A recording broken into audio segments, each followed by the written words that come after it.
As Elena's with us here on set, and you're starting off with Tayyip Erdogan's Arab tour. How's it going down in the press?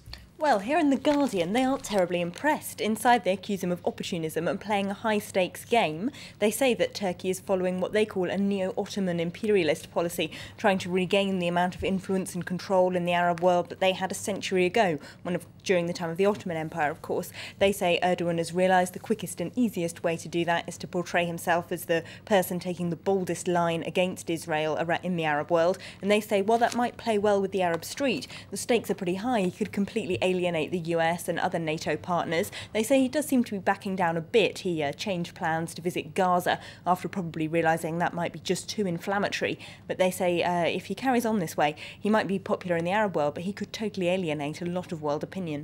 Now, a lot of the papers also talking about the financial world. This one's slightly different, though. It's some pretty sobering statistics in the US that you've pulled out of the New York Times. Yes, this is the news that the number of Americans living in poverty has now reached its highest level in the 52 years that figures have been recorded. And the New York Times said this isn't just the product of the current recession that's been going on since 2008. They call it a lost decade because average incomes in America have now dropped to about the same level as 1993. They say policymakers should realise that because of high youth unemployment for both graduates and school leavers, because of companies outsourcing jobs abroad and cutting employment rights in the US and just cutting everything they can, they say, just to drive down lower wages, drive down costs. The American worker has been facing a crisis for at least the last 10 years, and their spending power is not rising. And it's not just the current recession that's the problem. It's an ongoing changes in the labour market that just don't look like being resolved anytime soon. And staying in the US, Rick Perry, the potential nominee for the presidential candidate for the Republicans, he's got some fresh controversy. This is over his use of the death penalty, which of course is already quite controversial. He's put to death 234 people in the 10 years he's been governor of Texas. That's rather a lot. Now, this piece in The Atlantic is about a man called Dwayne Buck, who is due to face lethal injection on Thursday.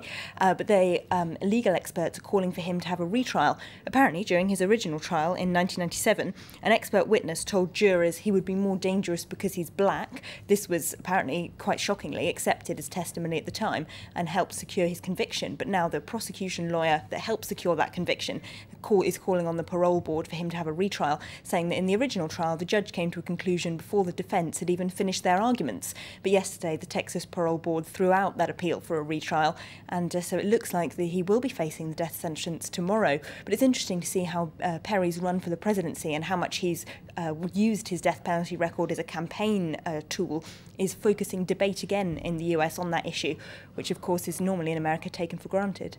Okay, and a lot of US news today. In fact, a news story to do with victims of sexual abuse filing a complaint at the International Criminal Court. What's the Catholic paper saying about that? Let's have a look at La Stampa, which is a quite right-wing Italian paper that runs a site called Vatican Insider, and they say there's just no way that the Church and the Pope himself can be held responsible for the behaviour of a few priests. They say the Pope has condemned paedophile priests over and over again, and the people filing the suit are barking up the wrong tree. And very quickly, The Guardian, they're talking about the French socialist primaries. A bit of a sexier view, though, than the French press? Yes, literally. Their headline is Love Triangle in the French socialist primaries. They're talking, of course, about Ségolène Royal and François Hollande, who are now running against each other to be the socialist presidential candidate. They, of course, lived together for 30 years and had 4 children together. The paper says it was her decision to run for presidency in 2007 that put the final nail in the coffin of their relationship, because she trampled over his presidential ambitions. Now, of course, he's the one leading the polls, so they say he may be taking his revenge. But quite what's going on between them, we don't really know. They say they were photographed looking intimate together at a recent party rally, which apparently infuriated Hollande's new girlfriend, a political journalist.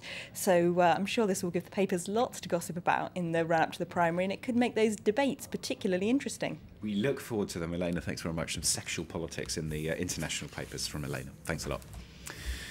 Now, in the last few minutes, the headlines once again. The former French Prime Minister